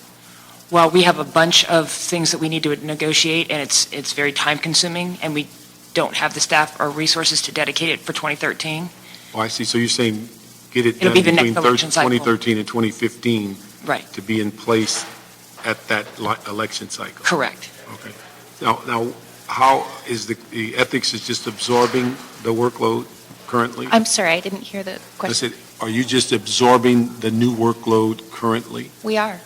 Okay, and so when they send in their forms, it's just accepted that you're going to review them and monitor or audit their expenses and things of that nature on their campaign? Yes, we are required to perform the functions that are in the charter regardless of whether any money is recouped to help on that front. So it's pretty universal that we think we should be looking to upgrade that contract? Well, yes, we have many issues that we need to. All right, then what we'll do is that we'll ask, now, I don't want all of you to raise your hand at once, but who should take the lead? Is that the city clerk? City clerk. City clerk. So we have the city clerk to work with the city attorney and also ethics in overhauling the current contract between the city and LAUSD as it relates to their elections, new processes that were dictated by Measure L, and also issues that deal with compliance on other ethics and city requirements. Okay, so we'll ask that, and then the goal would be to have it in place by 2015 election cycle, and so we will get asked you at some point what would be the appropriate timeline to give us some updates on that progress. Absolutely. All right, everybody agree with that? Yes. Thank you. Thank you very much. Pardon me, Councilmember Parks. For the record, are we continuing this item? On this one, I think we'll send it forward. With the request to the city With clerk? the request and amending the motion, because we have a budget, it's a budget issue, but we'll send it forward with that information to let council know that 2015 is the appropriate cycle and the broadness of what they're going to renegotiate. So we will approve that budget, that adopted budget memo with that as amended here in the committee. Okay, thank you. Item number 7, motion Reyes-Rosendahl, relative to instructing the Community Development Department with the assistance of appropriate city departments as may be necessary to work with the Los Angeles Unified School District to seek resolutions and strategies to preserve the Los Angeles Unified School District's adult and career education program in wake of the governor's proposed budget reduction efforts. Good afternoon. Good afternoon. Robert Sines, Assistant General Manager, Community Development Department. So this afternoon, I would like to give you an update on some of the work that we've been doing with LA Unified School District, LA Community College District, EDD, the Chamber of Commerce, and LA EDC. Before you get in, let me ask you a question. On the specifics of this motion, has time passed as it relates to the funding, being that they've cut it back significantly, in some instances eliminated adult education? Well, for this fiscal year, yes. They did make the significant cuts to adult ed. But what we're really looking at is for the future, and also probably for the lack of the public outcry to the depth of the cuts that actually had taken place. A number of us have been working for about 4 months with researchers to actually identify what is the funding impact and the programmatic impact to those funding cuts. And although we could say it's an LAUSD budget issue, it really is a City of LA community issue. As you know, we're probably one of the most undereducated populations in the country. And as a city, 25% of our adult population lacks a high school diploma. And when you talk about economic development and you talk about the future quality of life in the city of Los Angeles, we have to figure out a way of how do we educate our adult population. LA Unified cut this past year about $130 million from its adult ed budget, and it was painful for them. We are working with several board members currently who did pass a resolution that asked all the agencies that I talked about earlier to actually come back with a strategy, proposals for the future of how do we both provide adult education better in the city of Los Angeles, and secondly, how do we advocate both at the state and federal level for additional resources for adult education. But now, the issues you're talking about are outside of the purview mostly of LAUSD. And I think the motion is trying to zero in about, do we have any influence in getting LAUSD to roll back the cuts or to bring adult education back within their budget? Your view is broader in the sense that you're saying these are all the other things that are circling the wagons on this whole issue of their budget cuts. Well, partly. I'm sorry. One of the reasons why we're involved with this is because of the Workforce Investment Board and our WIA dollars. So we're actually, as a part of us going out for a bid in this next fiscal year of our WorkSource centers, we are asking how do we best align our resources, because we rely on adult training and we had relied on adult education within LA Unified to be the training providers for many of our residents within the city of Los Angeles. So we are looking at ways that we could actually match our dollars and align programming between WIA city dollars and LA Unified adult dollars and LA Community College District dollars. And as a system, how we could provide better services to the residents of the city. We're in the midst, the final report is actually not complete. I just wanted to give you an update that you had some very smart people looking at this, some agencies, including the Chamber of Commerce and LA Economic Development Corporation, who are a part of this overall look at, and we would love to come back to you within 30 to 60 days with the final report with the very specific strategies of how do we align the city's resources with the school district resources, with the community college district resources to do better services for our residents.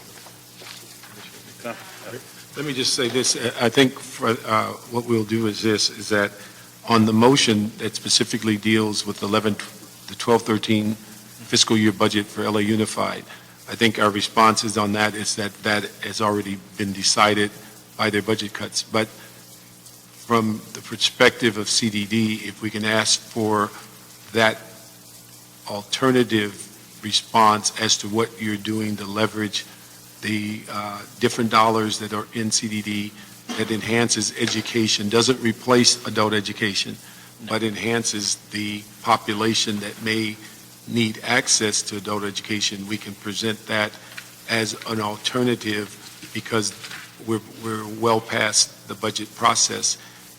And hopefully that upon reviewing that report, there may be some issues that we can come back and look at the 13-14 budget and use that as a basis of the leverage that is currently available to then reapproach this issue of adult education. Exactly.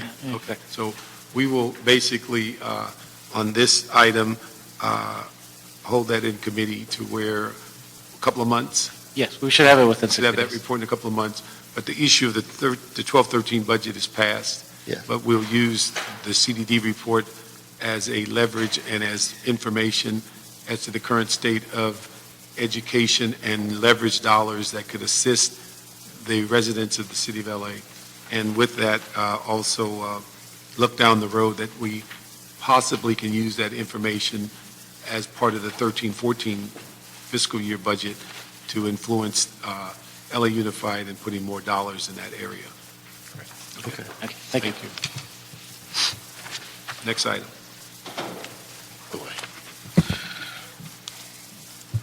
Item number 8, motion Reyes Garcetti relative to reinstating Council File 07-1971 regarding renaming the community of MacArthur Park / Westlake Pico Union to the Central American Historic District. Okay, on that one, I think we can just approve that reinitiation of that motion, and then who would be responsible for doing the research as to bringing that forward upon completion, because they got to get names and signatures and all that other. Who does that fall? That would, Is that on the people that are requesting it? I think you let the council office take the lead on that, bring it back. we would let the council office take the lead on that in terms of. As a community organization, we'd expect them to come back to us Yeah. with names and. I think what the real question is, we were talking earlier with the city attorney, everybody's got to be re-noticed about this is coming around again. All right. So your action is to reactivate. Reactivate. And then they'll come back with modified boundaries if necessary. Okay, and at that time, when they come back, what are we relying on, the community organization to drive this? Or is there a city department that's driving, that's what I'm trying to figure out. It's the council office that would be driving it. When, In large part, it's the council office, but there's also a community organization behind them. So we will basically approve the motion to reactivate that 1971 council file. yeah, and then what will happen is the council office will then work with the advocate who introduced the application to address some of the outstanding issues that still exist, which are there's some issues relative to the boundary that they still need to resolve, and that would come back to committee. Okay, could we put some timeline, because if this thing lingered from '07 and fell out, that we not have the new file number that's reactivating it fall out again in 2014. So How soon would you like them to report back? I'd like to see if we can have maybe in 6 months an update as to what progress they made. Okay. And if this has a reality of being approved, that we can move it forward. Because some of these community groups, if they're serious about it, they shouldn't be waiting 5 and 7 years to get these things, naming issues done, if they're legitimate naming or representing the community. Yes, sir, got you. All right, so we'll basically approve the motion to reactivate and ask for a 6-month update. Okay, last item, number 9.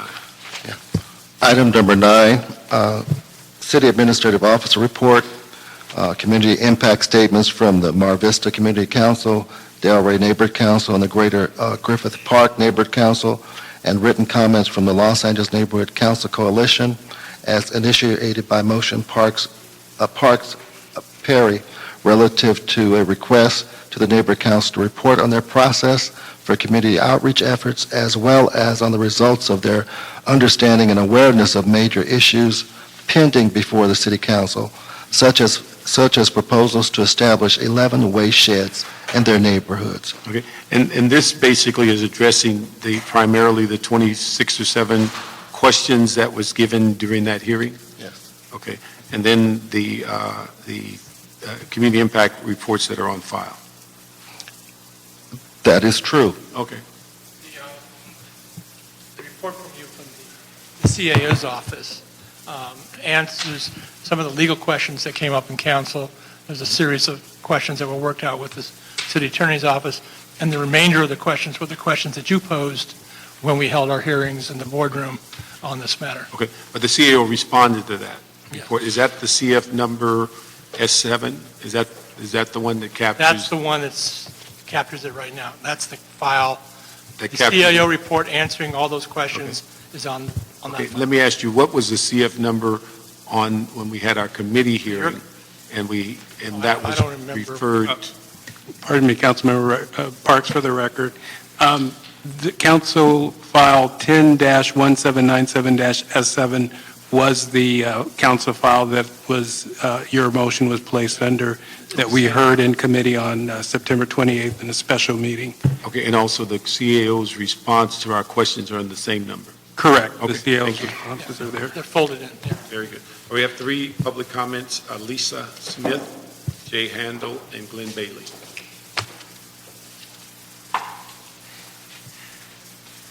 Hi, thank you again for this opportunity to speak before you. And I've never been before this committee before, but when I first read that motion, I was like, oh my goodness, what are they trying to do? And then I realized you were trying to make things better. Oh, no, we would never do that. You misread it. So and I've read the letter from Vank that they've submitted, and I thought that was, Blank that they submitted, I thought that was very well thought out. Being involved with this city and neighborhood councils for 12 years, I know that outreach is the constant burden for all of us, also from the top down and from the bottom up. Back in the Stone Ages, when Han was mayor, he did have his regional representatives from the different departments meet once a month. And we were invited to go as neighborhood council members. And it wasn't really a participatory event. There was no 2 minutes. It was just a chance for the regional reps from the different departments to get together and talk about what was going on. And that was a way that we found out a lot of really valuable information. And of course, they were kind and did let us ask questions when we wanted to. And once again, I submitted the West Hills budget and outreach plan so you could see what they did, how much money it is a burden, a time and money burden on neighborhood councils. So working together so that we have a guidelines and processes that are coming from both directions, I think will benefit everybody. Thank you. Good afternoon. Glenn Bailey. I did attend your September 28th meeting because I thought it was about neighborhood council outreach. I realized it was a specific example regarding your interest in the waste shed issue, which was actually very interesting to hear that. But I wanted to actually speak about all the other portions of the motion, regarding the outreach. You know, the outreach is critically important if neighborhood councils are going to be successful. And so just a few comments on that. Number one, I think there should be a requirement that every neighborhood council have an outreach plan. Every community is different in terms of what the resources are, and we all have an equal amount of money, but how we use that and how efficiently we use it. So that's number one. Have an outreach plan. Say what you're going to do on an annual basis, on a monthly basis, and tying in, it's not just having your monthly meetings. Some neighborhood councils do a lot of effort on emergency preparedness. Other neighborhood councils do a lot on, say, zoning and land use issues, because that's what's going on in their areas. But incorporate that and put it down so that not only people know what to expect, but if in future years people leave the neighborhood council, they'll say, this is the standard that we set. For what the city can do, is you understand the neighborhood councils, if they're functioning actively, they have a committee and a board structure. And therefore, it takes a 90-day cycle when they hear about an issue that's initiated in the city council in the city to get it to a committee to review it and bring it to the full board for action. So some actions in this city, like the sales tax issue for the March ballot, moved lightning speed, right? Other things like the sidewalk repair issue is 7 years, still same council file, 05. So, you know, if you expect neighborhood councils to be able to participate and weigh in, they do need to have at least that 60 days for the other issues. And the other thing is strengthening through the department and through our regional alliances so that we can share information, because there's not enough time and resources of volunteer board members to know everything that's going on in the city. You've got a staff of a certain number of people. I don't know if it's 15 or 20, however. You've got a staff, all of you. We don't have that. So we're getting information from, you know, where we can. So to the extent that the department can help us and our regional alliances can help us, that would be very much appreciated. And your offices too. Jay Handel again. At our last Plum meeting in West LA, we had Mr. Kim Tran come out and explain to us the clean fuel program that they were going to try and install at the West LA Collection District. And of course, my people had a lot of questions about the safety, the new coding and things like that. And it's not going to be implemented for months and months and months. It was really refreshing to see, as opposed to, as Glenn saying, us having a plan. It was kind of nice to see that the department had a plan of outreach to come and talk to us and let us know what was going to happen in our community. Didn't happen very well with the waste issue. As budget chair, we hear a number of different issues about the exclusive and non-exclusive franchise issue.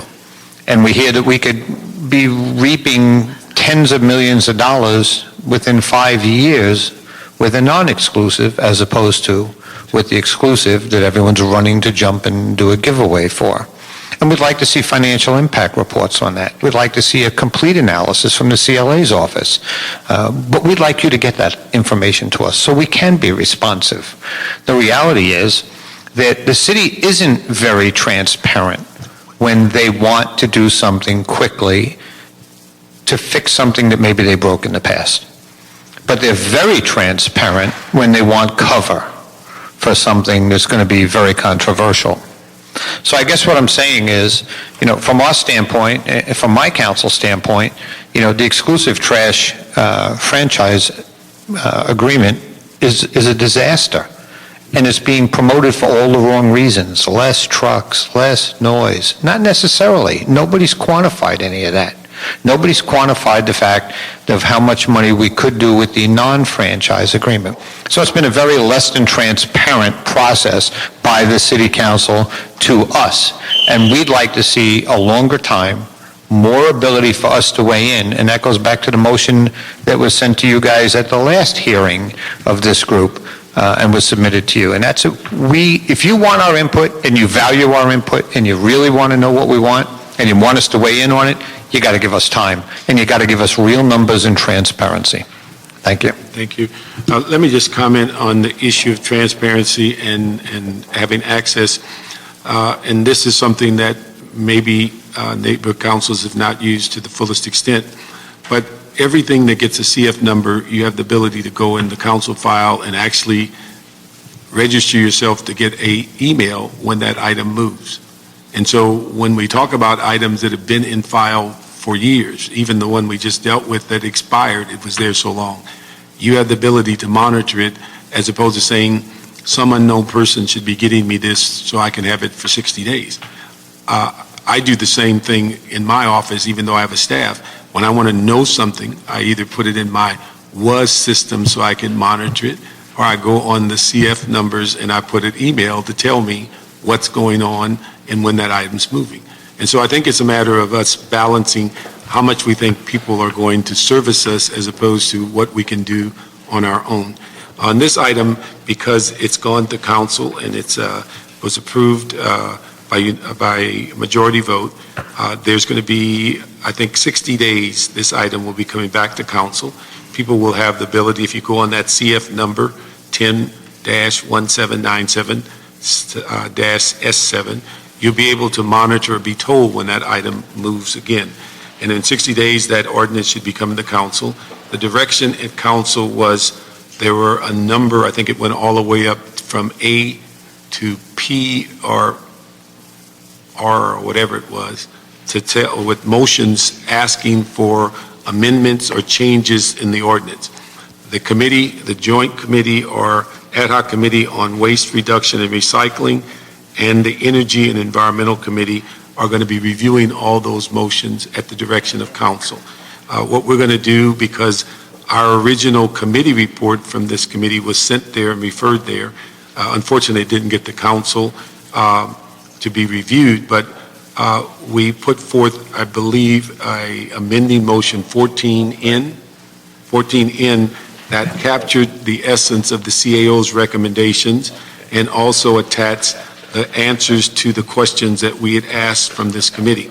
So we're going to refer again that CAO report that deals with the 28 questions that were requested by this committee and refer it to the Ad hoc Committee on Waste Reduction and Recycling and Energy and Environmental Committees to be considered along with Council amending Motion 14N and the previously completed E and N Committee report that was forwarded, to ask that those joint committees review that material as they formally address the final draft of that franchise ordinance. And so anyone that's interested in that item can follow it on that CF number. Certainly, as I mentioned at the last meeting, it'd be important if you have community impact statements, and certainly make yourself available when it comes before that joint committee. Oh, pardon me, Councilmember Parks. For the record, the council files on those items are 10-1797 and then 10-1797S1 all the way through, I believe, now 14 or 15. Okay, thank you. But the primary number is 10-1797. Correct. And then we have about, 10 or 12 amending report or attached Sub-files. reports. All right. So anyone wishing to monitor those items can do that through council file. Any other issues? I just want to say that it's going to the committee, it'll be reviewed. It's a 5-year plan for implementation, so it's not like it's going to happen next week or next month. There's a long time in the process between now and the time that plan takes effect. Thank you. Thank you very much.